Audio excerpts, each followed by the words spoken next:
அருட்பெருஞ்சோதி அருட்பெருஞ்சோதி தனிப்பெரும் கருணை அருட்பெருஞ்சோதி. எல்லா உயிர்களும் இன்புற்று வாழ்க, வள்ளல் மலரடி வாழ்க வாழ்க. கொல்லோ விரதம் குவளை எல்லாம் ஓங்குக, நல்லோர் நினைத்த நலம் பெறுக. நன்றி நினைத்த எல்லோரும் வாழ்க இசைந்து. உலக மக்களே, அறிவார்ந்த அன்பர்களே, ஆண்மநேய ஒருமைப்பாடுடைய அன்பர்களே, அருட்பெருஞ்சோதி ஆண்டவருடைய திருவிளையாடல்களை பார்த்து கொண்டிருக்கிறோம். அருட்பெருஞ்சோதி ஆண்டவருடைய திருவிளையாடல்களை திருவெட்பாவிலே ஒவ்வொரு பதிகத்திலிருந்தும் ஒவ்வொரு பாடல்களிலிருந்தும் வள்ளற்பெருமான் அருளிய விளக்கங்களை வைத்து பார்த்து கொண்டிருக்கிறோம். அருட்பெருஞ்சோதியுடைய திருவிளையாடல் ஏற்படுவதற்கு காரணம், ஏற்கனவே இந்த பிரபஞ்சத்தில் தோன்றிய 4 யுகங்களிலுமே சமயங்களும் மதங்களும் மார்க்கங்களும் தோன்றி அதை தோற்றுவித்தவர்கள் அவர்களுடைய கர்த்தாக்களை, சமயங்களுடைய தலைவர்களையும் மார்க்கங்களுடைய தலைவர்களையும் உருவகப்படுத்தி அதற்கேற்றபடி ஆலயங்களை அமைத்து வழிபாட்டு முறைகளை அமைத்து வழிபட செய்து விட்டார்கள். மக்களும் காலங்காலமாக அதை பின்பற்றி வழிபட்டு கொண்டிருக்கிறார்கள். சமயங்கள் என்பது சைவம், வைஷ்ணவம், கௌபாரம், சௌரம், காணபத்தியம், சாகதம் என்ற சமயங்களும், கிரேதயுகம், திரேதயுகம், துவாரயுகம், கலியுகம் போன்ற கலியுகங்களில் தோன்றிய மார்க்கங்களும், கிரேதயுகத்திலே கலங்க மார்க்கம், திரேதயுகத்திலே திராவக மார்க்கம், துவாரயுகத்திலே நவநீத மார்க்கம், கலியுகத்திலே பஸ்ம மார்க்கம், அதன் பிறகு தசா மார்க்கம், சர்புத்திர மார்க்கம், சக மார்க்கம், சமய மார்க்கம் போன்ற மார்க்கங்களும் தோன்றி, அதற்கு பிறகு மதங்களும் தோன்றி மக்களை அதன் நெறிமுறைகளின்படி பின்பற்ற வைத்து மக்களை வழிநடத்தி சென்று விட்டார்கள். இந்த நிலைகள் எல்லாம் மாற வேண்டும். காரணம், ஒவ்வொரு யுகத்திற்கும் ஆயுள் காலம் உண்டு. அந்த ஒவ்வொரு யுகத்தினுடைய ஆயுள் காலம் முடிந்தவுடனே அந்தந்த யுகத்தில் தோன்றிய சமயங்களும் மார்க்கங்களும் முடிவடைந்து விட்டன. கலியுகத்தில் தோன்றிய மதங்களும் அதனுடைய மார்க்கங்களும் அதனுடைய நெறிமுறைகளும் எல்லாமே முடிவடைந்த நிலையில் சதுர்யுகத்தில் வாழ்ந்து கொண்டிருக்கின்ற 4 யுகங்கள் முடிந்துவிட்டது. கலியுகம் 1900 ஆண்டுகளிலே முடிந்துவிட்டது என்பதை வள்ளற்பெருமான் அவர்கள் தெளிவாக நமக்கு அருளியிருக்கிறார்கள். அப்போ இந்த நிலைகளெல்லாம் மாறிய பிறகு சதுர்யுகத்திலே வாழ்ந்து கொண்டிருக்கின்ற மக்களுக்கு வென்ற ஒரு மார்க்கம் வேண்டும். அந்த மார்க்கம் சுத்த சன்மார்க்கமாக இருக்க வேண்டும், சமரசமாக இருக்க வேண்டும். எல்லாரும் அந்த ஒரே மார்க்கத்தை பின்பற்றி கொண்டு இறைவன் ஒருவன் என்ற நிலையை ஏற்றுக்கொண்டு உலக மக்களால் இன்புற்று வாழ வேண்டும் என்பதற்காக அருட்பெருஞ்சோதி ஆண்டவர் சுத்த சன்மார்க்கத்தை உருவாக்கி அதை தன் மகன் கையில் கொடுத்து இந்த பூலோகத்தில் ஒரு தாயின் வழியாக வருவிக்க செய்து உலக மக்களிடையே 51 ஆண்டுகள் தனது மகனை இருக்க செய்து அதன் பிறகு சுத்த சன்மார்க்கத்தை கொடுத்து எப்படியெல்லாம் இறைவன் தன் மகனுக்கு அருளை கொடுத்தார் என்பதை எல்லாம் திருவெட்பாவிலிருந்தே நாம் பார்த்து கொண்டிருக்கிறோம். ஆன்ற சன்மார்க்கம் அணிபெற என்னைத்தான் ஈன்று அமுதளித்த இனிய நற்றாயே என்று கூறுவார். ஆக சுத்த சன்மார்க்கத்தை உலக மக்களிடம் தெரியப்படுத்த வேண்டும் என்பதற்காகவும் உலக மக்களையெல்லாம் சுத்த சன்மார்க்கத்தில் இணைத்து இந்த உலக மக்களால் இன்புற்று வாழ வேண்டும் என்பதற்காகவே தனது மகனை வருவிக்க உற்றார். இதை பாடல்களிலே தெளிவாக நமக்கு அருளியிருக்கிறார்கள் வள்ளற்பெருமான் அவர்கள். அகத்தை கருத்து புறத்தை வெளுத்திருந்த உலக அனைவரையும் சகத்தை திருத்தி சன்மார்க்கத்தை அடைவித்திட அவரும் இகத்தை பரத்தை பெற்று மகிழ்ந்திடுவதற்கென்றே என்னை முகத்தை இறைவன் வருவிக்க உற்றான், அருளை பெற்றனே என்று கூறுவார். என்னையும் இரக்கந்தன்னையும் ஒன்றாக இருக்க இசைவித்து மன்னி வாழ்வுற என்னை வருவித்த கருணை வள்ளல் நீ என்று கூறுவார். இந்த நிலையில் இருக்கும்போது வள்ளற்பெருமானவர்கள் எப்படி ஒரு தாயின் வழியாக வருவிக்க உற்றார் என்ற விளக்கங்களை எல்லாம் நாம் பார்த்து விட்டோம். வள்ளற்பெருமானவர்கள் வருவிக்க உற்ற இடம் சிதம்பரம் அருகிலே மருதூர் என்ற கிராமம். அந்த கிராமத்திலே வாழ்ந்து கொண்டிருந்த சைவ குலத்தில் இருந்து கொண்டிருந்த ராமையா பிள்ளை சின்னையம்மை அவர்களுக்கு மகனாக வருவிக்க உற்றார். அவர்களுக்கு ஏற்கனவே குழந்தைகள் உண்டு, 2 ஆண் குழந்தைகள், 2 பெண் குழந்தைகள் உண்டு. அவர்கள் உலகியலுக்காக பிறந்தவர்கள். நமது பிள்ளை பெருமான் அவர்கள் இறைவனாக வருவிக்க உற்றவர். இதை ஏன் வருவிக்க விட்டார் என்று வல்லப்பெருமான் கூறுகிறார் என்றால், ஒரு தாயின் கருவறையிலே இருக்கும்போது தனது தந்தை அருட்பெருஞ்சாண்டவர் எப்படியெல்லாம் தனக்கு வந்து அருளை கொடுத்தார் என்பதையும், எப்படியெல்லாம் திருவிளையாடல் நடந்தது என்பதையும் தெளிவாக கூறியிருக்கிறார்கள். அதன் பிறகு இந்த பூலோகத்திற்கு அந்த தாயின் வழியாக வருவிக்க பிறகு 5 மாத குழந்தையாக இருக்கும்போது நமது குழந்தை இறைவன் வல்லப்பெருமானவர்களுக்கு எப்படி தனது தந்தை அருட்பெருஞ்சாண்டவர் வெட்ட வெளியாக காட்டினார் என்பதையும், சிதம்பரத்திலே சிதம்பர ரகசியத்தை காட்டியதையும் எல்லாம் தெளிவாக நாம் பார்த்து விட்டோம். 1823ஆம் ஆண்டு தொடங்கிய திருவிளையாடல் நமது பிள்ளைப்பெருமானவர்கள் வருவிக்க உற்ற நாள் 5/10/1823ஆம் ஆண்டு. அப்போது அந்த 1823ஆம் ஆண்டு தொடங்கிய திருவிளையாடல் 30/1/1874 இரவு 12 மணி வரையிலும் தொடர்கிறது. இந்த 51 ஆண்டுகள் திருவிளையாடலை 8 ஆண்டுகளாக பிரித்து தனது மகனுக்கு எப்படியெல்லாம் அருளை கொடுத்து கொண்டிருக்கிறார் என்பதை தான் திருவொற்பா பாடல்களின் மூலமாக நாம் பார்த்து கொண்டிருக்கிறோம். 1ஆம் ஆண்டிலிருந்து 8 ஆண்டுகள் வரைக்கும் இறைவன் தன் மகனுக்கு எந்த விதமான அருளை கொடுக்கவில்லை என்பதை தெளிவாக நாம் பார்த்திருக்கிறோம். பள்ளியிலே சேர்க்கும்போது பள்ளிக்கூடத்தில் போய் சேர்க்கிறாங்க, படிக்க முடியல அவரால். அதனுடைய விளக்கங்களை எல்லாம் ஏற்கனவே நாம் கொடுத்திருக்கிறோம். அதன் பிறகு 9ஆவது ஆண்டுடைய தொடக்கத்தில் இறைவன் தன் மகன் முன் தோன்றி இந்த 8 ஆண்டுகளிலும் அவர் பட்ட துன்பங்களையும் எவ்வளவு பிரச்சனைகளையும் சந்தித்துக் கொண்டிருந்தார் என்பதை ஏற்கனவே திருவொற்பாவிலே பாடல்களில் கூறியிருக்கிறார்கள். அப்போ அவருக்கு ஒரு தனிமையான ஒரு இடம் தேவைப்படுகிறது. அப்படி தனிமையான ஒரு இடத்தை தேர்வு செய்ததுதான் கந்தகோட்டம் என்ற ஒரு இடம். அங்கே என்ன நடந்தது என்பதை எல்லாம் தெளிவாக நாம் பார்த்து விட்டோம். இப்போ 9ஆவது ஆண்டில் இறைவன் தன் மகன் முன் தோன்றி, மகனே, நீ என்னால் வருவிக்க உற்றவன், முன்பருவம் பின்பருவம் காட்டி உனக்கு அருள் செய்வேன் என்று கூறி மறைந்து விடுகிறார். ஞானத்தை தருவம் பெற்றுக்கொள் என்று சொல்லி மறைந்து விடுகிறார். ஞானத்தை பெற்றுக்கொள்ளுகிறார். ஞானத்தை பெற்றுக்கொண்ட பிறகு 9ஆவது ஆண்டிலிருந்து 12 ஆண்டுகளுக்குள் என்ன நடந்தது என்பதை திருவொற்பா பாடலின் மூலமாக நாம் பார்த்து கொண்டிருக்கிறோம். 1ஆம் திருமுறை உருவானது. அதிலே 8 பதிகங்கள் உண்டு. ஏற்கனவே நான் கூறியது போல திருவடி புகழ்ச்சி, விண்ணப்பக்களி வெண்பா, நெஞ்சறிவுறுத்தல், சிவநேச வெண்பா, மகாதேவ மாலை, திருவருள் முறையீடு, வடிவுடை மாணிக்க மாலை, இங்கித மாலை. இது திருவருள் முறையீடிலிருந்து நாம் இறைவனுடைய திருவிளையாடல்களை பார்த்து கொண்டிருக்கிறோம். பிள்ளைப்பெருமான் அவர்கள் சிவபெருமானை எப்படியெல்லாம் முறையீடு செய்கிறார். அப்போது அவருக்கு சுத்த சன்மார்க்கம் தெரியாது. அருட்பெருஞ்சோதி ஆண்டவர் யாருன்னு அவருக்கு தெரியாது. இவர் சமய குலத்தில் வருவிக்க உற்றதனால் சைவ சமயத்தின் தலைவனாகிய சிவபெருமானை வழிபட்டு கொண்டிருக்கிறார். சிவபெருமானை வழிபட்டு போகும்போது சைவ சமயத்தின் அடையாளமாகிய திருநீரை பூச்சிக்கொள்வதும் உத்திராட்சமாலை போட்டுக்கொள்வதும் இப்படியெல்லாம் நிலையில் இருந்து கொண்டிருக்கிறார் என்பதை நாம் ஏற்கனவே விரிவாக பார்த்து விட்டோம். அதே போன்று திருவருள் முறையீடிலிருந்து 232 பாடலுடைய விளக்கங்களையும் பார்த்து விட்டோம். ஒவ்வொரு பாடலிலிருந்தும் எப்படி இறைவனிடம் முறையீடு செய்கிறார், இறைவனுடைய அருளுக்காக எப்படி மனம் வருந்துகிறார், ஏங்குகிறார், தவிக்கிறார் என்பதையெல்லாம் பார்த்து விட்டோம். இப்போ சிவபெருமானை பற்றி பாடி எந்த விதமான பலனும் இல்லாதனால் வடிவுடைமனை பற்றி பாடினால் அருளை பெற்றுவிடலாமோ என்ற ஒரு எதிர்பார்ப்பில், ஒரு ஏக்கத்தில் வடிவுடைமனை பற்றி பாடுகிறார். வடிவுடை மாணிக்க மாலை உருவாகிறது. வடிவுடை மாணிக்கலை மொத்தம் 100 பாடல்களை உடையது. இன்று 60வது பாடலை பார்க்க போகிறோம். பாடலை நல்லா கவனிங்க. இப்போ வல்லப்பெருமான் அவர்கள் 2வது எட்டில் இருந்து கொண்டிருக்கிறார். எப்படியெல்லாம் முறையீடு செய்கிறார் என்பதை பார்த்து கொண்டிருக்கிறோம். மண்ணேர் மலையன் மனையும் நற்காஞ்சன மாலையும் நீ அன்னே என திருவாயால் அழைக்கப் பெற்றார்தம், அழைக்கப் பெற்றார் அவர்தம் முன்னே அருதமும் என்னே முயன்றனர் முன்னும் ஒற்றி வன்னேர் இளமுளை மானே வடிவுடை மாணிக்கமே.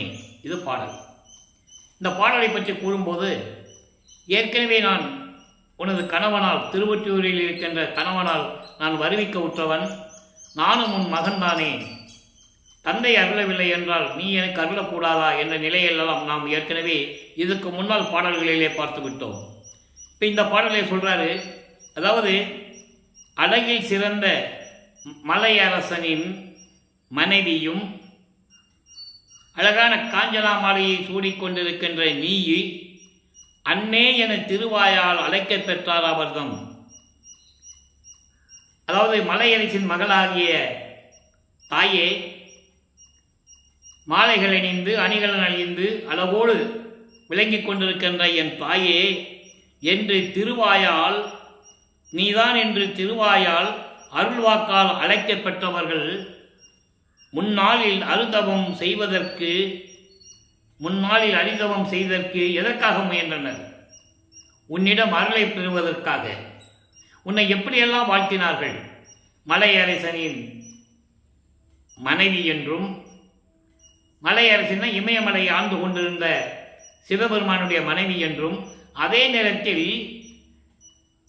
மலையத்தரசன் அதாவது தவத்துவ பாண்டியனுடைய மகள், பாண்டியன் பெற்றெடுத்த மகள் என்றும் சொல்லுவார்கள். மலத்துவ சொத்து பாண்டியன் என்று சொல்லுவார்கள். அப்போ இப்படியெல்லாம் நிலைகள் இருக்கின்ற ஒரு அருள் நிலையில் இருக்கின்ற தாயை என்று உன்னை ஏற்கனவே போற்றி வணங்கி இருக்கிறார்கள். எதற்காக என்றால் உன்னுடைய அருளை பெறுவதற்காக. அதே போன்று நானும் உன்னுடைய அருளை பெறுவதற்காக உன்னை வணங்கி கொண்டிருக்கிறேன். இந்த நிலையில் நீ இருக்கும்போது எனக்கு அருளாவிட்டால் நான் எங்கு செல்வேன்? திருவொற்றியூரில் அருளோடு விளங்கி கொண்டிருக்கின்ற தெய்வமே, என் தாயே, வடிவலை மாணிக்கமே, விரைவில் வந்து எனக்கு அருள வேண்டும் என்று கூறி இந்த பாடலை நமக்கு அருளியிருக்கிறார்கள். இப்படி ஒரு நிலையில் இருக்கும்போது அவர் மனநிலை எப்படி இருந்திருக்கும் என்ற நிலையை நீங்கள் நினைத்து பார்க்க வேண்டும். இறைவனால் வருவி கோற்ற மகன் என்று தெரியும், வெளியே யாற்றையும் சொல்ல முடியாது. சிவபெருமானையும் சிவபெருமானிடம் முறையிட்டு எந்த விதமான பலனும் இல்லை என்பதால் வடிவுடை மாணிக்கவை பற்றி பாடுகிறார். எந்த விதமான அருளையும் பெற முடியவில்லை என்ற நிலையில் இருக்கும்போது 13வது ஆண்டில் ஏற்கனவே இவர் ஞானத்தை பெற்றுக்கொண்ட பிறகு 13வது ஆண்டில் முதல் முறையாக அவர்கள் வாழ்ந்திருக்கின்ற இடத்தில் இருந்து திருவொற்றியூர் செல்லுகிறார். அங்கே தியாகராஜ பெருமானை பற்றி எப்படி முறையீடு செய்கிறார் என்பதை 2ஆம் திருமுறையிலிருந்தே பார்த்து கொண்டிருக்கிறோம். இதுவரை 2ஆம் திருமுறையிலே 27 பதியங்களுடைய பாடல்களை, விளக்கங்களை எல்லாம் பார்த்து விட்டோம். ஒவ்வொரு பதிவிலும் நாம் ஏற்கனவே இவருடைய திருவிளையாடல் எப்படியெல்லாம் நடந்தது என்பதை பார்த்து கொண்டிருக்கிறோம். 284வது பதிவு என்று நாம் பார்த்து கொண்டிருக்கிறோம். இதுவரை பார்த்த பதிவுகளுடைய ஒரு சுருக்கம், இந்த 2ஆம் திருமுறையிலே 26 பதியங்களிலே எப்படியெல்லாம் சிவபெருமானை வழிபட்டார் என்பதை பார்த்தோம். அதனுடைய ஒரு சுருக்கம் என்னவென்றால், ஏற்கனவே திருமலை வாயிலுக்கு செல்லுகிறார். அங்கே இருக்கின்ற இறைவனை பற்றி பாடுகிறார். அங்கே இருக்கின்ற சிவபெருமானுடைய பெயர் மாசிலாமணி. மாசிலாமணி என்று உருகி பாடுவார். எந்த விதமான அருளையும் பெற முடியவில்லை. அதன் பிறகு திருவில்லை தாயத்துக்கு வருவார். அங்கேயும் இறைவனை பற்றி பாடுகிறார். எந்த விதமான அருளையும் கிடைக்கவில்லை என்ற சூழ்நிலையில் மீண்டும் தியாகராஜன் பற்றி பாடுவதற்காக திருவொற்றியூர் செல்லுகிறார். அங்கு சந்நிதி முறையீடு என்ற பதிகத்திலே எப்படியெல்லாம் இறைவனை பற்றி முறையீடு செய்கிறார் என்பதை பார்த்து கொண்டிருக்கிறோம். இன்று சந்நிதி முறையீடிலே 3வது பாடல்.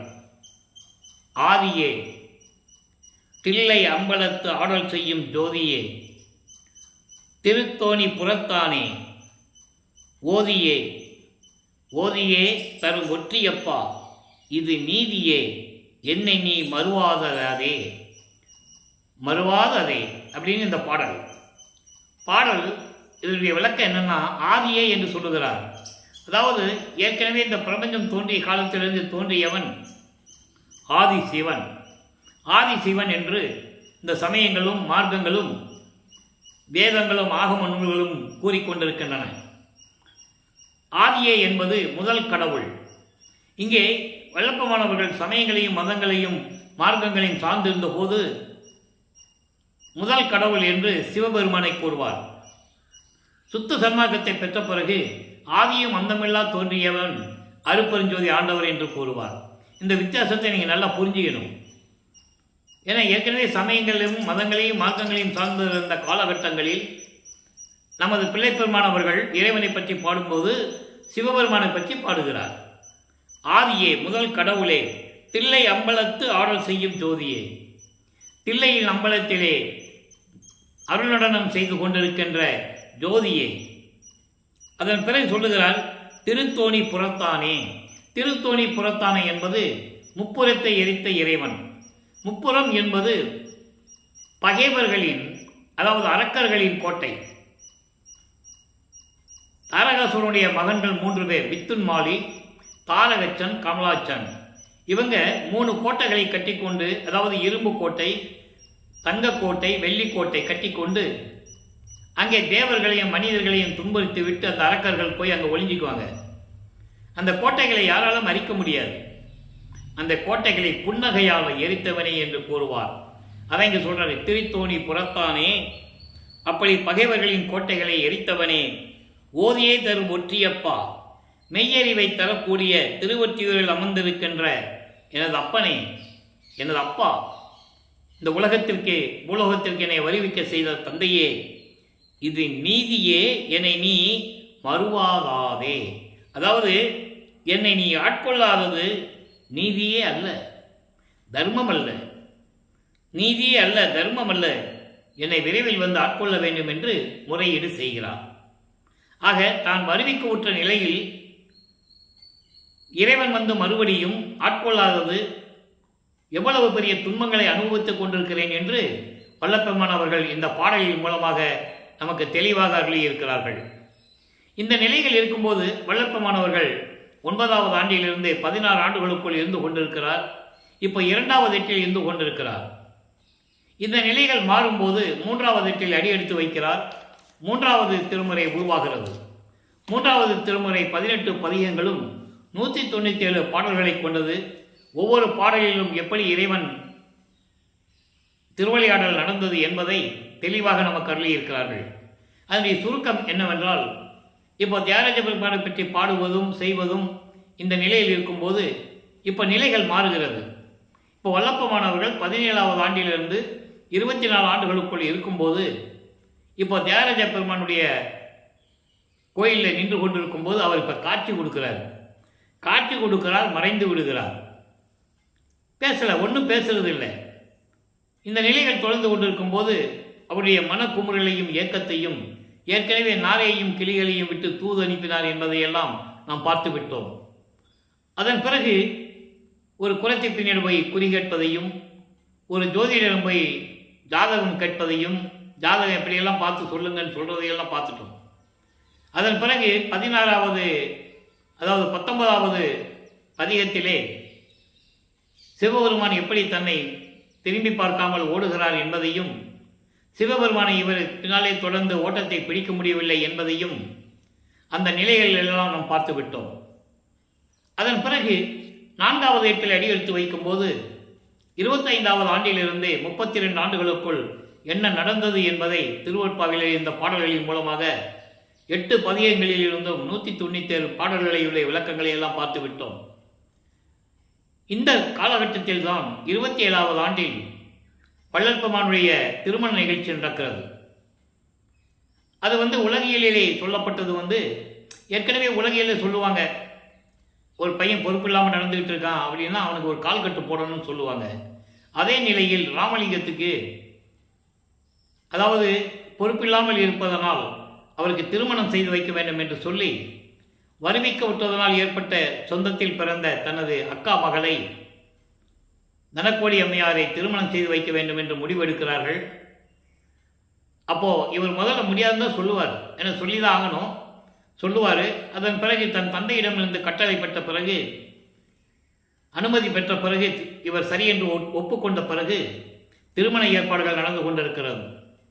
அந்த திருமணத்திலே பிரம்மன், திருமால் போன்ற பதத்தலைவர்களும் ரிஷிகளும் முனிவர்களும் தங்களை ஆளப்போகும் அருள்கடலை என்று சொல்லி வாழ்த்துவதற்காக அங்கு அமர்ந்திருக்கிறார்கள். அந்த காலகட்டத்தில் அருப்பெருஞ்சோதி ஆண்டவரும் சிவகாமி வெள்ளியும் வரவில்லை என்று, அதாவது தந்தையும் தாயும் வரவில்லை என்று அவர் மனம் எப்படி ஏங்கியது என்பதையெல்லாம் திருவொற்பாவின் பாடல் மூலமாக நாம் பார்த்து விட்டோம்.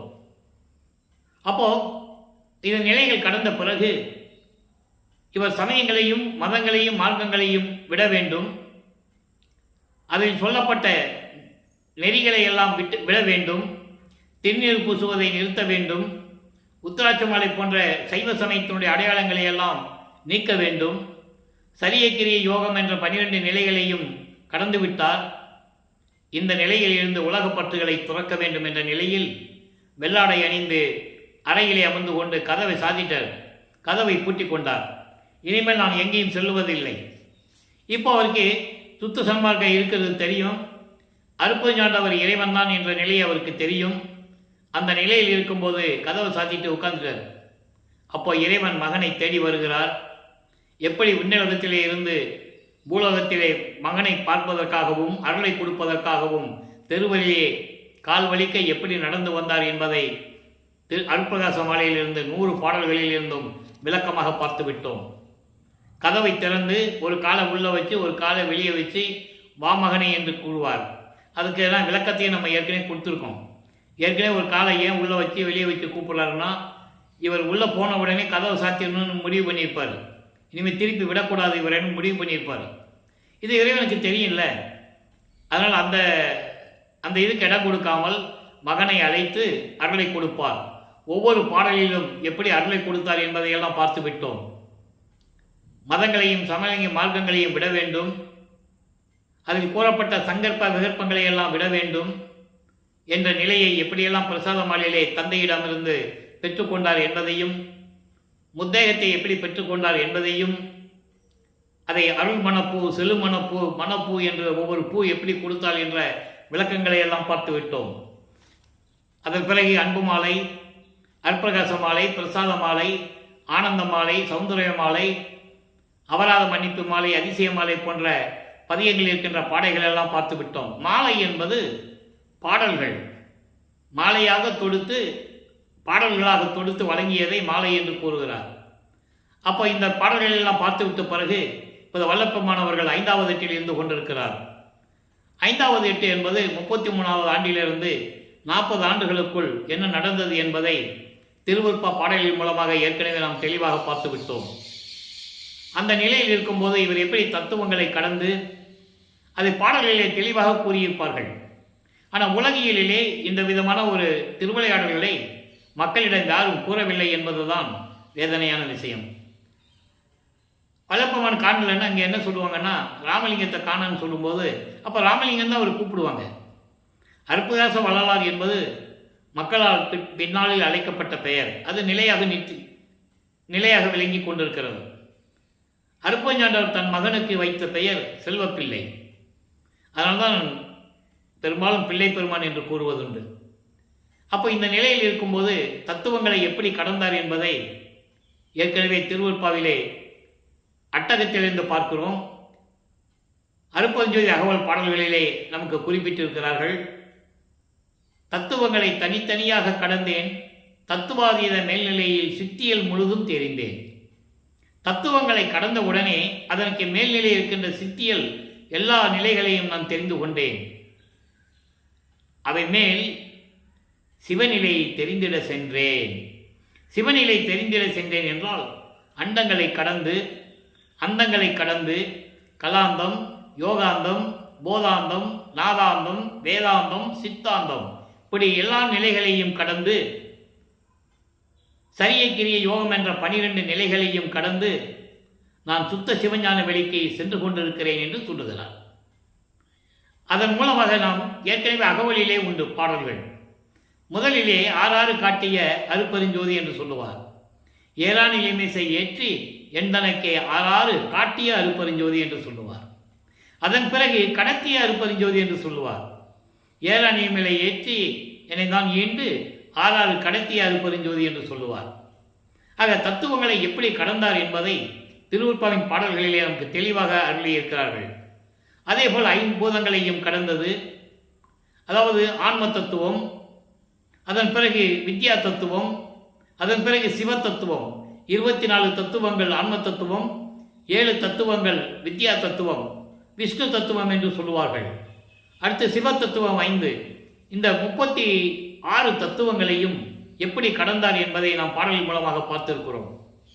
ஆன்ம தத்துவம் என்பது ஏற்கனவே நான் விளக்கங்கள் கொடுத்திருக்கிறேன்.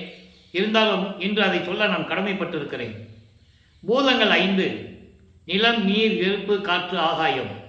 பொறிகள் 5: கண், காது, வாக்கு, கண், காது, மூக்கு, மெய். அப்போ இது முடிந்த பிறகு அதாவது புலன்கள் 5: ஒளி, ஒளி, சுவை, உணர்வு, நாற்றம். நாற்றம் என்பது ஒரு உணர்வு, மனம் என்று சொல்லுவார். அதன் பிறகு கண்மேந்திரங்கள் 5: கை, கால், அபானம், வாக்கு, குறி என்று சொல்லுவார். அதன் பிறகு அந்த கரணங்கள் 4: மனம், சித்தம், புத்தி, அகங்காரம். இந்த 24 தத்துவங்களும் ஆன்ம தத்துவம், அதாவது பிரம்ம தத்துவம். அதன் பிறகு வித்யா தத்துவம் என்பது திருமாலுக்கு ஏற்றது. காலம், நியதி, கலை, புருடன், மாயை, இப்படியெல்லாம் சொல்லுவார்கள். ஒரு 7 தத்துவம் உண்டு: காலம், நியதி, கலை, வித்தை, அராகம், புருடன், மாயை. அதன் பிறகு சிவ தத்துவம் 5: விந்து, நாதம், சுத்த வித்தை, ஈஸ்வரம், சதாக்கியம், இப்படி சொல்லுவாங்க. இப்படி 36 தத்துவங்களை கொண்டது. இந்த தத்துவங்களுடைய உட்கருவிகள் 60 உண்டு. 60 அப்போ 96 தத்துவங்கள் மொத்தம். இப்படி தத்துவங்களை எல்லாம் கடந்து சென்றவர் வல்லப்பமானவர்கள் என்பதை திருவருட்பாவிலுடைய பாடலின் மூலமாக நாம் பார்த்து கொண்டிருக்கிறோம். இதையெல்லாம் கடந்து சென்று கொண்டிருக்கிறார். அங்கே சுத்த சிவஞான வழியிலே இருக்கின்ற சத்தியஞான சபைக்கு செல்லும்போது அங்கே தேவர்களும் பிரம்மன், திருமால், ருத்திரன் போன்றவர்களெல்லாம் சத்தியஞான சபைக்கு கீழே எப்படி நின்று கொண்டிருந்தார்கள் என்ற நிலையெல்லாம் பாடல்களில் இருந்து பார்த்து விட்டோம். இப்போ தந்தை மகனை வரவேற்று, மகனே இந்த ஆடைகளை கலைந்து விட்டு, அதாவது முக்காடு போட்டு தானே போறாரு, புத்தாடை அணிந்து புனித நீராடி புத்தாடை அணிந்து மங்கள கோலத்துடன் வருவாயாக என்று சொல்லி மகனை அங்கே வைக்கப்பட்டிருந்த சிங்காசனத்திலே அமர வைத்து சுத்த சன்மார்க்கத்தை கொடுக்கிறார். சுத்த சன்மார்க்கத்தை பெற்றுக்கொள் என்று சொல்லி மகனை, இனிமேல் இது உன் மார்க்கம் என்று சொல்லி சுத்த சன்மார்க்கத்தை மகனுக்கு கொடுக்கிறார். அதான் சுத்த சன்மார்க்கத்தை பெற்றேன் என்று கூறுவார். பெரிய சிவ அனுபவத்தால் சுத்த சன்மார்க்கத்தை பெற்றேன் என்று கூறுவார். இரவாமை உற்றேன் கான் தோழி என்று கூறுவார். அந்த பாடலுடைய விளக்கங்களை எல்லாம் நாம் ஏற்கனவே பார்த்திருக்கிறோம். என்றும் பெற்றேன் இரவாய்மை வேதந்தவித்தே இறைவன் என்னை உற்றை கலந்தான் என்று கூறுவார். நானும் அவனை உற்றை கலந்தேன் ஒன்றானோம் என்று கூறுவார். இந்த நிலையிலே சுத்த சன்மார்க்கத்தை பெற்ற பிறகு சாகா கல்வியை கற்றுக் கொடுக்கிறார். இவர் சாகா கல்வியை கற்றுக்கொள்ளுகிறார். இவருக்கு சாகா கல்வியை கற்றுக் கொடுக்கும் போது அங்கே தேவர்களும் பிரம்மர்களெல்லாம் எப்படி வந்து வெளியே இருந்து பார்த்து கொண்டிருந்தார்கள் என்பதை எல்லாம் பாடலின் மூலமாக நாம் ஏற்கனவே பார்த்து விட்டோம். மெய்யருள் வியப்பிலே அதை கூறுவார். நிறைய இடங்களில் கூறுகிறார். மெய்யருள் வியப்பிலே தெளிவாக கூறுவார். நாகாதிபனும் நாராயணனும் நான்முகனும். நாகாதிபன் என்பவன் இந்திரன்.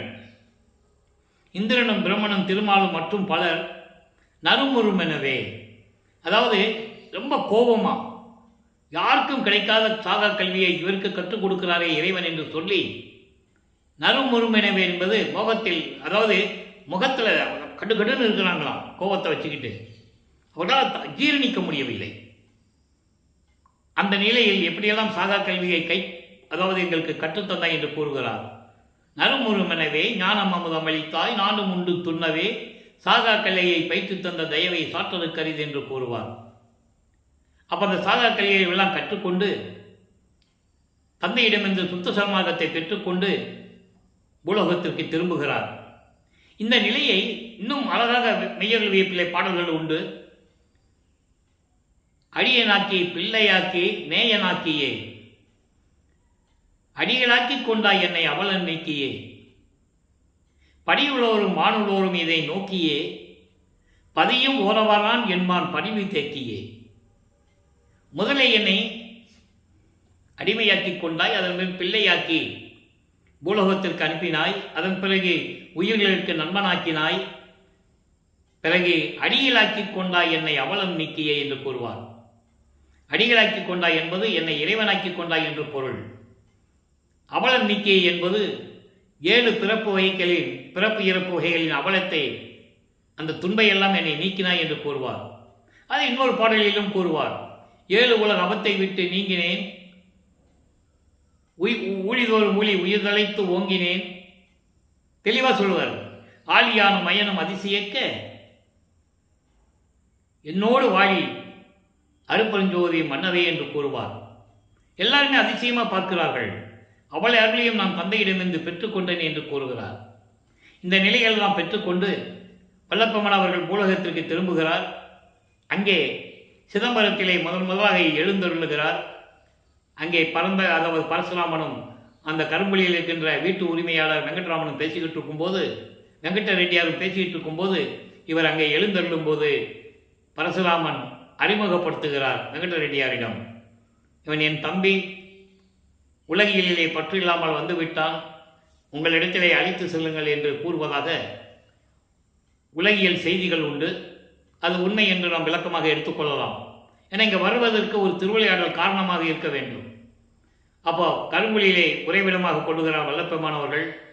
அங்கே தந்தையும் மகனும் எப்படி உரையாடினார்கள், அருட்பெருஞ்சாண்டவர் தன் மகனுக்கு எப்படியெல்லாம் அருளை கொடுத்தார் என்பதையும் நாம் நேரடியாக திருவருட்பா பாடல்கள் மூலமாக நாம் பார்த்து விட்டோம். இப்போ வல்லப்பெருமான் அவர்கள் 6வது எட்டில் இருந்து கொண்டிருக்கிறார். 6-48 41வது ஆண்டிலிருந்து 48 ஆண்டுகளுக்குள் என்ன நடந்தது என்பதை நாம் இப்போ பார்த்து கொண்டிருக்கிறோம், பாடல்கள் மூலமாக பார்த்து கொண்டிருக்கிறோம். இங்கே ஜீவகாருண்ய ஒழுக்கம் உருவாக வேண்டும், அதற்காக ஒரு தர்மசாலை வேண்டும் என்ற நிலையில் இருக்கும்போது வல்லப்பெருமான் அவர்கள் ஏற்கனவே பார்வதிபுர மக்களிடம் பேசியபடி அந்த இடத்தை பெற்றுக்கொண்டு ஒரே நாளில் 23/5/1867 ஆண்டு தர்மசாலையை நிறுவி அன்றையே அணையா அடுப்பை மூட்டி உணவை சமைத்து வருகின்றவர்களுக்கு பசியை பொத்தி கொண்டிருக்கிறார். நம்மளை எல்லாம் படைத்து காத்து கொண்டிருக்கின்ற இறைவன் அருட்பெருஞ்சோதி ஆண்டவர் ஆகிய வல்லப்பெருமான் அவர்கள். அவரும் அருட்பெருஞ்சாண்டவர் ஒன்று தான், நாங்கள் 2 பேரும் ஒன்று தான் சொல்லுவார். அது சொல்கிற இடம் மேட்டுக்குப்பத்தில் தான் சொல்லுவார். அந்த நிலையை நம்ம பின்னால் அந்த பாடல்களுடைய விளக்கங்களை எல்லாம் பார்க்க போகிறோம். அதன் பிறகு இங்கே 1869 ஆண்டு ஒரு நிகழ்வு நடைபெறுகிறது. அங்கே இறைவனுடைய திருவிளையாடல் எப்படி நடந்தது என்பதை நாம் ஏற்கனவே பார்த்து விட்டோம். ஆறுமுக நாவலார் தொடுத்த வழக்கு, வடலூரிலே ராமலிங்க பிள்ளை என்பவர் அங்கே இருந்து கொண்டு பாடல்களை ஏற்றிக்கொண்டு திருவொற்பா என்று கூறுகிறார். அதை திருமுறைகள் என்று கூறிக்கொண்டிருக்கிறார். அது சமயங்களையும் மதங்களையும் மார்க்கங்களையும் சாடுகிறார். சமயங்களையும் மதங்களையும் மார்க்கங்களையும் ஜாதி பற்றுகளையும் கொண்ட எங்களுக்கு மனம் புண்படுகிறது, அந்த திருவொற்பா பாடல்களை மறுப்பா என்று அறிவிக்க வேண்டும் என்று சொல்லி வழக்கு. முத்துசாமி ஐயர் என்ற ஒரு வழக்கறிஞர் மூலமாக வழக்கு தொடர்ந்து விசாரணைக்கு வருகிறது. அப்போ விசாரணை தொடர்கிறது. வாதியிடம் முதலில் விசாரணை முடிந்து விட்டது. நீதிபதி பிரிட்டிஷ்காரருடைய நீதிபதி, பிரிட்டிஷ் ஆட்சி காலத்தில் நடக்குது. பிரிட்டிஷ் தான் நீதிபதி, பிரிட்டிஷ்காரரு. அவருடைய வாதங்கள்லாம் முடிந்து விட்டது. வாதியிடம் ஆறுமனாவுடைய வாதங்கள்லாம் முடிந்து விவாதங்கள் முடிந்து விட்டது. பிரதிவாதியை அடையுங்கள் என்று சொல்லும்போது அங்கே தேடுகிறார்கள் நமது இறைவனை. அப்போ நீதிமன்ற அந்த ஊழியர் 3 தடவை பேர் வச்சு கூப்பிடுவாங்க. இன்னைக்கு அந்த பழக்கம் உண்டு. ராமலிங்க பிள்ளை என்று கூப்பிடும்போது, அழைக்கும்போது அங்கே திடீரென்று எழுந்தருளுகிறார். வேறு யாருக்கும் தெரியாது. இவர் எல்லாருமே ஒரு சாதாரண மனிதனாகவோ இல்லை ஒரு சாமியாரவோ நினச்சிட்டு இருக்கிறாங்க. அதான் உண்மை. ஒரு இறைவனால் வருவிக்கப்பட்ட மகன் என்று அவருக்கு தெரியாது, யாருக்குமே தெரியாது. இந்த நிலையில் இருக்கும்போது நீதிபதி அவர்கள் கேட்கிறார், உங்களுக்கு ஏதாவது உங்களுடைய வாதங்களை வாதாடுவதற்கு வழக்கறிஞர்கள் இருக்கிறார்கள் என்று கேட்கும்போது, எனக்கு வழக்கறிஞர் யாரும் இல்லை, இறைவன் சொன்னால் நான் எழுதினேன் என்று கூறி நீதிபதிக்கு காட்சி கொடுக்கும்போது நீதிபதி உணர்ந்து கொள்ளுகிறார். எப்படி பாடல்களை இயற்றினார் என்பதை நீதிபதி உணர்ந்து கொள்ளுகிறார், கேட்கிறார். அருட்பெருஞ்சாண்டவருடைய அருளால் நான் பாடல்களை இயற்றினேன் என்று கூறுகிறார். அப்போ நீதிபதி உணர்ந்து திருவொற்பாதான் மக்களுக்கு ஏற்றது என்ற நிலையில், திருவொற்பாவை மறுப்பா என்று அறிவிக்க முடியாது என்ற நிலையில் தீர்ப்பளிக்கிறார். உன்னதமான தீர்ப்பை பெற்றுக்கொண்டு நமது பிள்ளைப்பெருமான் அவர்கள் தர்மசாலையிலே வந்து அமர்கின்றார். அதன் பிறகு உத்தரஞான சிதம்பரமாலை உருவானது. அந்த பாடலுடைய விளக்கங்களை எல்லாம் பார்த்து விட்டோம். அதற்கிடையில் செவி வெளிவந்த செய்திகள் நிறைய உண்டு. அது புத்தகங்களாக எழுதியிருக்கிறார்கள். சங்கராச்சாரியர்கள் இங்கே வந்தது. அப்போது நமது வல்லப்பெருமானவர்கள் பல அற்புத காட்சிகளை காட்டியது, திருவிளையாடல்கள் எப்படியெல்லாம் செய்தார் என்பதை நாம் ஏற்கனவே தெளிவாக பார்த்திருக்கிறோம். அதன் பிறகு நடராஜபதி மாலையும் சத்குருமணி மாலையும் உருவானது. அங்கே எப்படியெல்லாம் பாடல்களின் மூலமாக இறைவன் அருட்பெருஞ்சோதி ஆண்டவர் என்பதையும் இறைவனிடமிருந்து எப்படியெல்லாம் அருளை பெற்றுக்கொண்டார் என்பதையும் தெளிவாக நமக்கு அருளியிருக்கிறார்கள். அதோடு மட்டுமில்லாமல் சிதம்பரத்தில் இருக்கிற நடராஜனும் நடராஜபதியும் வெவ்வேறு என்பதை நிலையையும் பாடல்களிலே நமக்கு அருளியிருக்கிறார்கள். அதாவது அருட்பெருஞ்சோதி நடராஜபதி என்று கூறுவார். நடராஜன் என்பது சைவ சமயத்தினுடைய தலைவன். அதாவது பல பெயர்கள் உண்டு சிவபெருமானுக்கு. சிவபெருமான், நடராஜன், சொக்கநாதன், இப்படி பல பெயர்கள் உண்டு. அவங்களாம் சமயத்தினுடைய தலைவர்கள் என்பதை தெளிவாக நமக்கு அருளியிருக்கிறார்கள். இந்த சமயங்களும் மார்க்கங்களும் மதங்களையும் சார்ந்தவர்கள் அவருடைய சுதந்திரமாக இருப்பதற்கு செய்து கொள்ளலாம். அதாவது ஒவ்வொரு சமயத்துக்கும் ஒரு குறியீடுகள் உண்டு. சைவ சமயத்துக்கு திருநீறு உத்தராட்சமலை இருப்பது போல வைஷ்ணவ சமயத்திற்கு நாமம் உண்டு. நாமத்திலே பல பிரிவுகள் உண்டு. ஒத்த நாமம், குண்டி நாமம், பட்ட நாமம், வடகலை, தென்கலை என்ற விளவுகள் உண்டு. சமயங்களையும் மதங்களையும் மார்க்கங்களையும் சார்ந்தவர்கள் எப்படி வேண்டாலும் அவருடைய விளக்கத்திற்கு ஏற்றபடி, அவருடைய அறிவு விளக்கத்துக்கு ஏற்றபடி இறைவனை வணங்கிக் கொள்ளுகிறலாம் என்று அவருடைய சுதந்திரம் என்று வளர்ப்பவன் கூறியிருக்கிறார். ஆனால் சுத்த சன்மார்க்கத்திற்கு வந்த பிறகு இப்படிதான் இருக்க வேண்டும் என்ற ஒரு நிலையை தெளிவாக நமக்கு அருளியிருக்கிறார்கள். அதை தான் நாம் பார்த்து கொண்டிருக்கிறோம். வல்லப்பமானவர்கள் பிறகு ஏன் சமயங்களிலும் மதங்களிலும் மார்க்கங்களில் இருந்தார் என்ற நிலையையும் பாடல்களிலே தெளிவாக நமக்கு அருளியிருக்கிறார்கள். இறைவன் இருக்க சொன்னார், நான் இருந்தேன். அப்போ எனக்கு அல்ப அறிவாக இருந்தது. இந்த நிலையை எங்கே கூறுவார் என்றால், சித்தி வளாகத்திலே சுத்த சன்மார்க்க கொடி ஏற்றிய பிறகு பேருபதேசம் பண்ணும்போது அங்கே கூறுவார். பாடல்களிலும் கூறியிருக்கிறார், எனக்கு அந்த நிலையில் ஒன்றுமே தெரியாது. அதன் பிறகுதான் தெரிந்தது அருட்பெருஞ்சோதி ஆண்டவர் தான் இயற்கையின் உண்மை விளக்க கடவுள் என்று தெரிந்த பிறகு, சுத்த சன்மார்க்கத்தை பெற்ற பிறகுதான் எனக்கு இந்த லாபமே எனக்கு கிடைத்தது. லாபம் என்பது எல்லா அருளையும் எனக்கு கிடைத்தது என்று கூறுவார். இந்த வித்தியாசத்தை மக்கள் புரிந்து கொள்ள வேண்டும். சுத்த சன்மார்க்கத்திற்கு பல நெறிமுறைகள் உண்டு. கொலையும் புலையும் தவிர்த்திருக்க வேண்டும். கொலை என்பது உயிர்களை கொலை செய்வது. அந்த கொலை செய்த ஒரு உயிரை கொலை செய்து, அது மீனாக இருந்தாலும் சரி, கோழி, ஆடு, மாடு, பன்னி எது இருந்தாலும் சரி, அந்த உயிர்களை கொலை செய்து அந்த பிணத்தை தன் உடம்பிற்கு உணவாக எடுத்துக்கொள்ளக்கூடாது. மாமிசத்தை நிறுத்த வேண்டும். இறைவன் ஒருவன் என்ற நிலையை ஏற்றுக்கொள்ள வேண்டும். அந்த இறைவன் ஜோதி வடிவில் இருக்கிறான். அவன் பெயர் அருட்பெருஞ்சோதி ஆண்டவர் என்ற நிலையை ஏற்றுக்கொள்ள வேண்டும். இது சுத்த சன்மார்க்கத்தினுடைய முக்கிய நெறிகளில் தலையாய நெறிகள். அது அதான் சொல்லுவார், கொல்லா விரதம் தன்னை கொல்லாரை காணில் ஒரு புல் என எண்ணி புறம்பொலிகை என்று சொல்லுவார். அதாவது எந்த உயிர்களையும் கொல்ல மாட்டேன் என்று விரதம் எடுக்காதவனை, சபதம் எடுக்காதவனை நீ பார்த்தால் தூசிக்கு சமமாக நினைத்து அவனை விட்டு விலகிவிடு என்று கூறுவார். நம்மளையெல்லாம் படைத்த இறைவனே அப்படி கூறும்போது அதை நாம் நினைத்து பார்க்க வேண்டும். ஏன் அப்படி கூறினார் என்று சிந்திக்க வேண்டும்.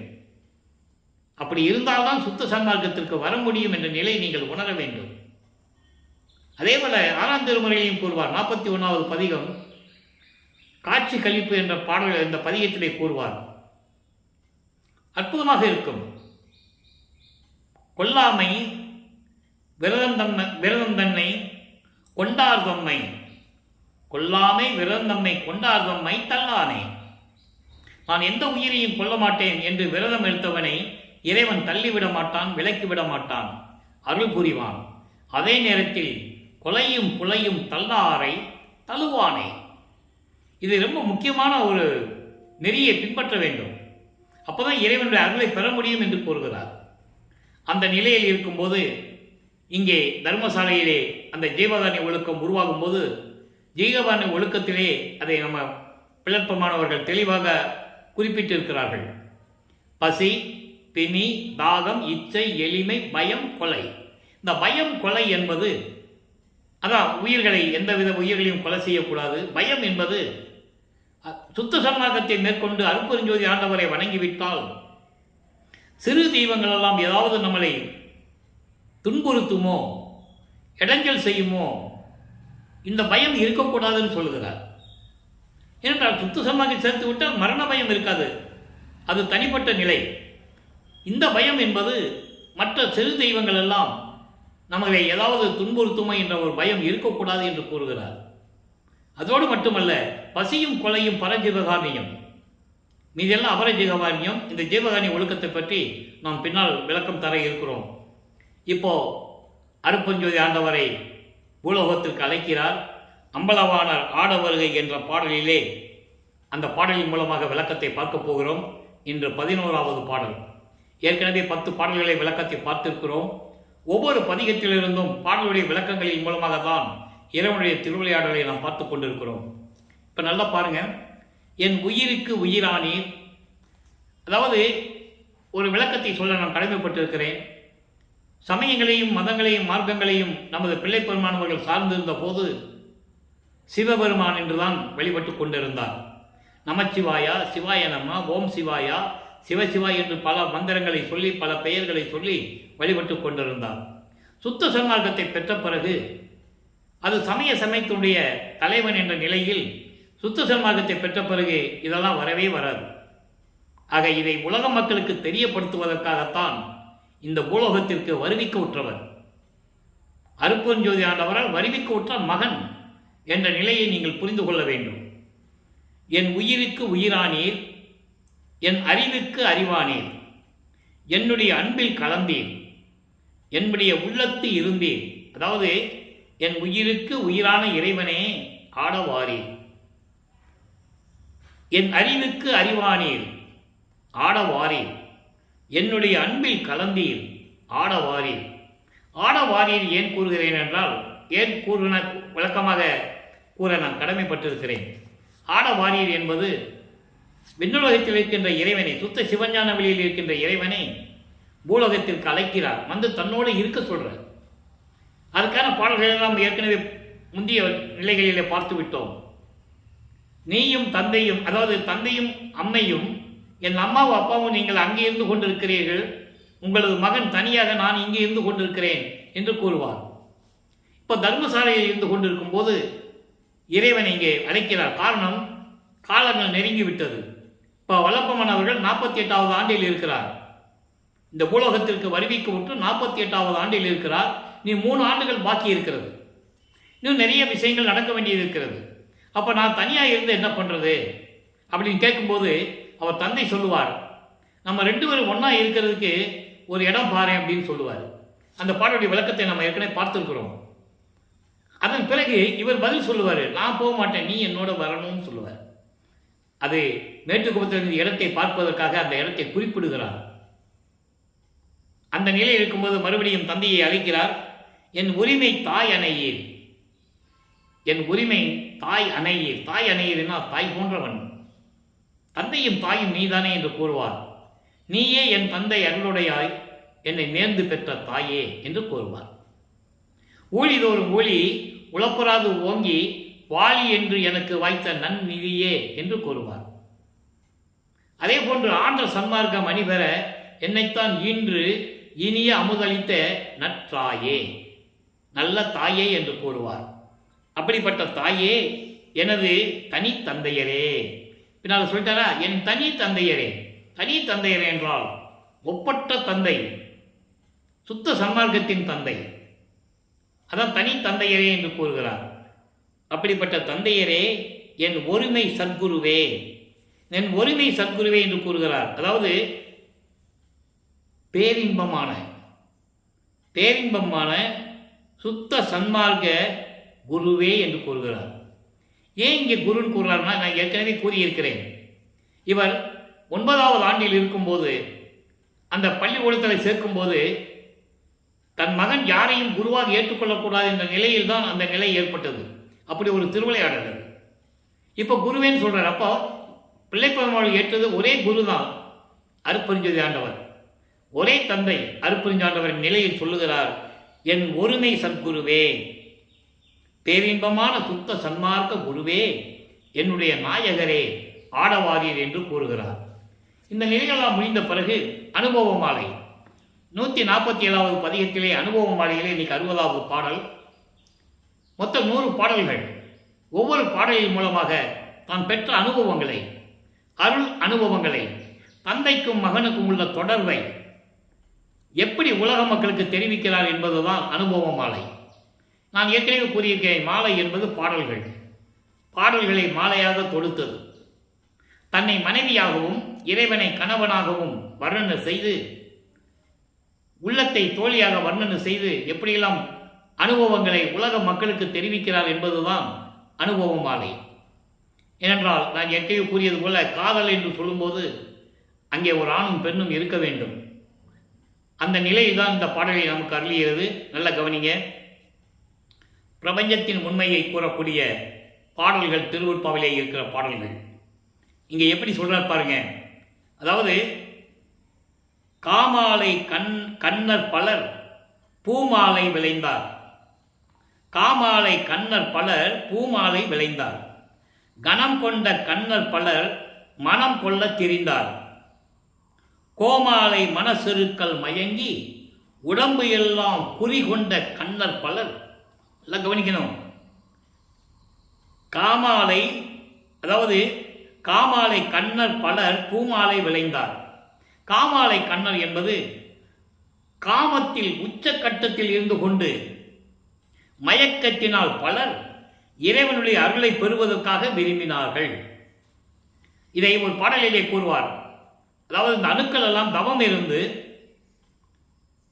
பிரம்மன், திருமால், ருத்திரன், மகேஸ்வரன், சதாசிவம் போன்றவர்கள், புத்தன், அருகர் போன்றவர்கள் தெளிவாக பாடலில் பேர் வச்சே சொல்லுவார். இவர்களெல்லாம் தவம் இருந்து, அணுக்கள் தவம் இருந்து இறைவனுடைய அருள் ஒளியால் சிறிதளவு அருளை பெற்றுக்கொண்டு இந்த வையகத்துக்கும் வானகத்திற்கும் மனம் போனபடி திரிந்தார்கள் என்று சொல்லுவார். அதான் இங்கே சொல்றாரு. அதாவது இங்க வந்து என்ன சொல்றாருன்னா, காமாலை கண்ணர் பலர் பூமாலை விளைந்தார். காமத்திற்கு அடிபட்டு காமத்தில் மயங்கி சிக்கிக் கொண்டிருந்த பலர் பூமாலை விளைந்தார். அருள் பெற நினைத்தார்கள் என் தந்தையிடம், என் கணவனிடம். அப்போ கணம் கொண்ட கண்ணர் பலர் மனம் கொள்ள தெரிந்தார். கணம் கொண்ட கண்ணர் என்பது மனசெருக்கு, ஆணவம், இப்படியெல்லாம் கொண்டவர்கள் பலர் இறைவனிடம் சேர்ந்து கொள்ள துடித்தார்கள். மனம் கொள்ள தெரிந்தார்கள் என்பது கலந்து கொள்வது.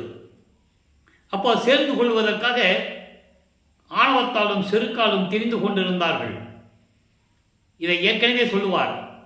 பிரம்மனும் திருமாலும் ஆணவத்தினால் என் தந்தையிடம் வந்து, இறைவா உன் திருவடியையும் முடியையும் பார்க்க வேண்டும் என்று கேட்டிருந்தால் மனமகிழ்ந்து காட்டியிருப்பார். தாங்கள் பெரியவர்கள் என்ற ஆணவத்தினால் தான் இருந்ததால் அடிய முடியும் அவங்களால் பார்க்க முடியவில்லை என்று கூறுவார்.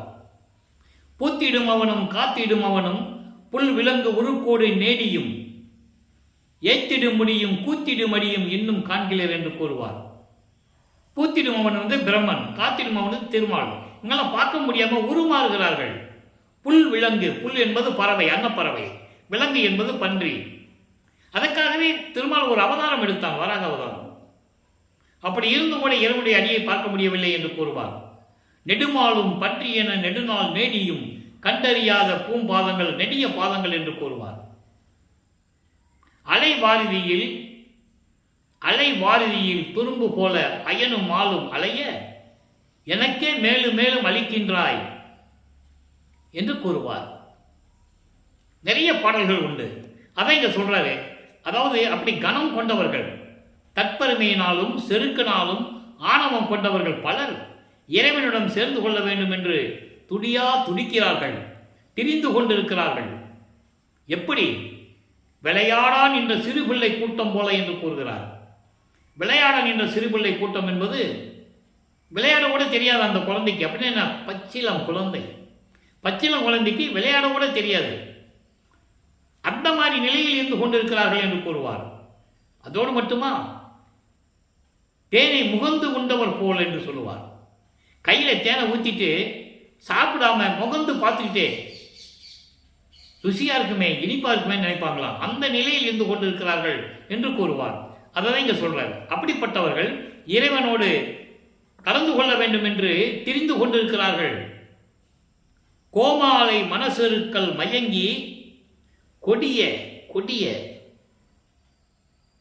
தீமைகளை செய்யக்கூடிய இந்த காமத்தினால், கொடிய காமத்தினால் உச்சகட்டம். அதான் காமம், குரோதம், லோபம், மோகம், மதம், ஆச்சரியம். இது பிண்ட துரிசுகள். இதை நீக்க வேண்டும் என்று கூறுவார். அந்த காமத்தினுடைய அதான் கோவாலை. அந்த காமத்தினுடைய உச்ச கட்டத்தினால், ஆணவத்தினால் மனம் மயங்கி உடம்பெல்லாம் குறிகொண்ட கண்ணர் பலர். உடம்பெல்லாம் குறிகொண்ட கண்ணர் பலர். இதில் இந்திரனை குறிப்பிடுகிறார். அதற்கான ஒரு இடத்திலே கூறுவார். குறிப்பிட்டு சொல்ல மாட்டார். சூட்சமமான விளக்கங்கள் உண்டு. இங்கே குறிகொண்டன் சொல்லிட்டார்ல, இது சூட்சமமான விளக்கம். இந்திரன் பூலோகத்திலே கௌசிக முனிவனுடைய மனைவி அகலியினுடைய அழகில் மயங்கி அகலியை எப்படி உடலுறவு செய்ய வேண்டும் என்ற ஒரு நோக்கத்தில், உறவாட வேண்டும் என்ற எண்ணத்தில் சேவல் வடிவம் எடுத்து கூரை மீது ஒன்று சேவல் மாதிரி கூவுகிறான். கௌசிக முனிவன் விடிந்து விட்டது என்று சொல்லி நீராட சென்று விட்டான். அந்த நேரத்தில் இவன் கௌசிக முனிவனுடைய வேடம் போட்டு அகலியிடம் உறவாடி விட்டான். இது கௌசிக முனிவனுக்கு தெரிந்து விட்டது. அகலிக்கு சாபம் கொடுக்கிறார். அகலி எவ்வளவோ வருந்துகிறாள், சாபம் கொடுக்கிறார். நீ கல்லாய் போ கடவுள்னு சொல்லும்போது அதுக்கு எப்படி விமோசனம் கிடைக்கிறது அப்படின்னு சொல்லும்போது, ராமர் பாதம் பட்டால் உனக்கு விமோசனம் கிடைக்கும்னு சொல்லுவார். இது புராணங்களிலே உண்டு. இங்கே தான் ஏன் குறிப்பிடுகிறேன் என்றால், நான் ஏற்கனவே கூறியது போல திருவருட்பாவை பற்றி பேசும்போது மற்ற புராணங்களை பேசுவதில்லை. ஆனால் ஒரு சில குறிப்புகளை சொல்ல வேண்டியிருக்கிறது. இங்கே உடம்பெல்லாம் குறிகொண்ட பலர். கௌசிக முனிவன் உடனே இந்திரனுக்கு சாபம் கொடுக்கிறார். உன் உடம்பெல்லாம் பெண் குறிகள் இருக்கும் அப்படின்னு சொல்லி சாபம் விட்டுறார். அதான் இங்க சொல்றாரு, உடம்பெல்லாம் குறிகொண்ட கண்ணர் பலர். அப்படிப்பட்ட பல பேர் காமத்தினால் சிக்கிக்கொண்டு சாபங்களை பெற்றுக்கொண்டவர்கள். காமத்தினால் சிக்கிக்கொண்டு காமத்தை பெற்றுக்கொண்டவர்கள். அதில் இந்திரன் முதலிடம். காமத்தை பெற்றுக்கொண்டவர்கள் வெறி கொண்டு இங்கு அலைந்தார்கள். அதன் பிறகு விமோசனம் நீங்கி இப்படிப்பட்டவர்கள் எல்லாம் வெறி கொண்டு அலைந்து கொண்டிருக்கிறார்கள் இறைவனுடைய அருளை பெற வேண்டும் என்பதற்காக. சொல்லிட்டாரா? இப்ப சொல்றார் பாருங்க. ஆமாலை அவரெல்லாம் கண்டு உளம் நான் உறவே. ஆமாலை அவரெல்லாம் கண்டு, அதாவது இந்த பெரிய மயக்கம் தரும் காம வலையில் சிக்கிக் கொண்டவர்கள் எல்லாம் கண்டு, அதாவது என்னுடைய நிலையை கண்டு, இறைவன் எனக்கு கொடுக்கின்ற அருளை பார்த்து, சுத்த சன்மார்க்கத்தை கொடுத்தது, சாகா கல்வியை கற்றுக் கொடுத்தது, இதையெல்லாம் அவர்கள் பார்த்து அவருடைய உள்ளம் நாணம் உறவே, உள்ள வெட்கப்படவே, அவமானப்படும்படி, வெட்கப்படவே அவமானப்படும்படி அருட்பெருஞ்சோதியார் என்னை விரும்பி மனம் புரிந்தார். இப்படி எல்லாரும் விரும்பி இறைவனுடன் சேர வேண்டும் என்ற நோக்கத்தில் இருந்தபோது, இப்படி கொடிய காம வலையில் சிக்கிக் கொண்டிருந்தவர்கள் எல்லாம் அவருடைய உள்ளம் வெட்கப்படும்படி, வேதனைப்படும்படி அருட்பெருஞ்சோதி ஆண்டவர் என்னை விரும்பி ஆட்கொண்டார். தெளிவா சொல்றார், என்னை விரும்பி ஆட்கொண்டார். அதோடு மட்டுமல்ல, தேமாலை அணிகுழலாய் நான் செய்த தபந்தான் தேவர்களோ மூவர்களும் செய்திலர் கண்டறியே. தோழியிடம் சொல்லுகிறார், தோழியை குறிப்பிடுகிறார். எப்படி? தேன் சொரியும் புத்தம் புது மலர்களை கூந்தலிலே சூடிய என் தோழியே, நான் சொல்லுவதை கேள். நான் செய்த தவம் தேவர்களும் சரி முனிவர்களும் சரி யாரும் செய்யவில்லை. இதை நீ பார்த்தாயா தோழி என்று தோழியிடம் சொல்லுவது போல உலக மக்களுக்கு சொல்லுகிறார். உலக மக்களே, நான் யார் தெரியுமா? அதாவது காம வலையில் சிக்கிக்கொண்டு எப்படியாவது இறைவனுடைய அருளை பெற வேண்டும் என்று துடித்தார்கள். அதோடு மட்டுமில்ல, காம வலையில் சிக்கி உடம்பெல்லாம் குறி கொண்டு சாபம் கொண்டவர்கள் எல்லாம். அதான் இந்த நிகழ்ச்சியை நான் சொன்னேன். உடம்பெல்லாம் குறி கொண்ட பலர். அப்படிப்பட்டவர்கள் எல்லாம் இறைவனோடு சேர்ந்து கொள்ள வேண்டும் என்று அலைந்து கொண்டிருக்கிறார்கள். இப்படியெல்லாம் இருக்க இந்த காமத்தின் உச்சியில் இருக்கின்றவர்கள் எல்லாம் இன்னொரு பாடல்ல சொல்லுவார், ஈர்க்கும் புகுதாத முளை மதத்தை இன்னும் தவித்தார் அல்லடி என்று சொல்லுவார் ஒரு பாடலிலே. போருக்கு உரியார் மாலயன் பிரம்மன் போகி, போகினா இந்திரன் மற்றும் புங்கவர்கள் தேவர்கள் யாருக்கும் அறியார் எனக்கு எளியராகி மாலையிட்டார் என்று கூறுவார். போர்க்குணம் கொண்டவர்கள், போர் செய்து உயிர்களை வதை செய்தவர்கள், கொலை குற்றவாளிகள் என்று கூறுவார். பாடல்களிலே உண்டு, யாரும் மறுக்க முடியாது. அந்த பாடல்களை கூறுக வர்ணமாக கொலை பாதகன் என்று கூறுவார் பிரமனை. திருமாலை கூறுவார், எத்தனை கொலைகள் செய்திருக்கிறான். நெடுமால் கடவுள் சமூகத்தோர்த்தம் நெடிய பிழைகள் 1000 பொறுத்து மாயை ஒடிய நேர் நின்ற கருணை வள்ளல் என மறைகள் ஓதுவது இங்கு உன்னைத்தான் என்றே என்று கூறுவார். மகாதேவ மாளிகை கூறுவார். அப்படிப்பட்டவர்கள் எல்லாம் இறைவனுடைய சேர வேண்டும் என்று துடித்துக் கொண்டிருக்க, காமத்தினாலும் போர்க்குணங்களினாலும் உயிர்களை கொலை செய்தவர்கள் எல்லாம் துடித்துக் கொண்டிருக்க, அவர்கள் உள்ளம் நாணும்படி, அவர்கள் வெட்கப்படும்படி, வேதனைப்படும்படி அருட்பெருஞ்சோதியார் என்னை மணந்து கொண்டார், என்னை விரும்பி மனம் புரிந்தார், என்னோடு இணைந்து கொண்டார் என்று சொல்லுகிறார். உலக மக்களிடம் சொல்லுகிறார். அதோடு மட்டுமல்ல, உலக மக்களே, நான் செய்த தவம் தேவர்கள் இருந்தால் சரி, முனிவர்கள் இருந்தால் சரி, யாரும் செய்யவில்லை என்று கூறுகிறார். இதைதான் சொல்லுவார். அருட்பெருஞ்சோதி அகவலிலே குறிப்பிடுவார். மூவரும் தேவரும் முத்தரும் சித்தரும் யாவரும் பெற்றிடா இயல் எனக்கு அளித்தனை. யாவரும் யாராஇருந்தாலும் சரி, பிரம்மன், திருமால், ருத்திரன், மகேஸ்வரன், சதாசிவம் போன்றவர்களும், முனிவர்களும், சித்தர்களும், சக்திகளும், ரிஷிகளும், யாரும் பெற முடியாத சக்திகளை எல்லாம் நான் பெற்றுக்கொண்டேன் என்று கூறுகிறார். அதோடு மட்டுமல்ல, எப்படியெல்லாம் அருளை பெற்றுக்கொண்டார் என்றும் கூறியிருக்கிறார். இந்த பிரம்மன், திருமாலெல்லாம் எப்படி என்னை வந்து வணங்குகிறார்கள் என்று கூறுகிறார். அருள் கடலே என்று சொல்லி என்னை வணங்கிக் கொண்டிருக்கிறார்கள், அந்த நிலையை எனக்கு கொடுத்து விட்டாயே என்று கூறுவார். அடைக்கலம் புகுதல் என்ற பதிகத்திலே கூறுவார். 6ஆம் திருமுறையிலே, பிச்சங் கவரி நிலக்கி அசைத்திட யானை மால் யானை பிடரின் மேல் நித்தம் பவனி வருகின்ற நிபுணரெல்லாம் தொழுது ஏத்த எச்சம் புரிவோர் தொழுக, எச்சம் புரிவோர் தொழ என் அச்சத்தையெல்லாம் நீக்கி ஆட்கொண்டாயே நான் உன் அடைக்கலமே என்று கூறுவார். தினமும் வந்து யானை பிடரி மேலே உட்கார்ந்துக்கிட்டு வெந்தாமரை கொடை வச்சிருப்பாங்க வெயிலுக்காக. அந்த கொடை அசைதான். அந்த மாதிரி ஒரு யானையில் உட்கார்ந்து, பிடரியில் உட்கார்ந்து தினமும் வந்து என்னை வாழ்த்துகிறார்கள். அதோடு மட்டுமல்ல, எச்சம் புரிவோர், மிச்சம் இருக்கிற தேவர்கள், இந்த முனிவர்கள், ரிஷிகள், இவங்கெல்லாம் வந்து என்னை வணங்குகிறார்கள். அப்படியெல்லாம் வணங்கும் போது எனக்கு ஒரு அச்சம் ஏற்பட்டது. அந்த அச்சத்தையெல்லாம் நீக்கி என்னை ஆட்கொண்டாயே நான் உன் அடைக்கலமே என்று கூறுவார். அதான் இங்க சொல்றாரு, தேவர்களும் முனிவர்களும் செய்திலர் கண்டறியே. நீ பார்த்துக்க உலக மக்களே, யாரும் இந்த நிலையை அடையவில்லை என்று கூறுகிறார். அந்த நிலையில் இருக்கும்போது தேவர்களும் முனிவர்களும் எப்படி இறைவனை வல்லப்பெருமானை வணங்கினார்கள் என்றும் திருவொற்பாவில் நாம் கருளியிருக்கிறார்கள். எனவே மக்களே, இறைவனுடைய திருவிளையாடல் எப்படியெல்லாம் நடந்தது என்பதையும், வல்லப்பெருமான் ஏன் வருவிக்க உற்றார் என்ற உண்மைகளையும் திருவொற்பாவிலிருந்தே பார்த்து கொண்டிருக்கிறோம். தெளிவான விளக்கங்கள் இருக்கின்றன. அந்த விளக்கங்களை எல்லாம் நாம் இறைவனுடைய அருளாலையும் தயவாலையும் உங்களுக்கு நான் கூறிக்கொண்டிருக்கிறேன். அவை அருட்பெருஞ்சோதி ஆண்டவரை ஏற்றுக்கொள்ள வேண்டும். அருட்பெருஞ்சோதி ஆண்டவர் தான் வல்லப்பெருமான், வல்லப்பெருமான் தான் அருட்பெருஞ்சோதி ஆண்டவர் என்ற நிலையை நீங்கள் உணர வேண்டும். அதான் தெளிவா சொல்றாரு.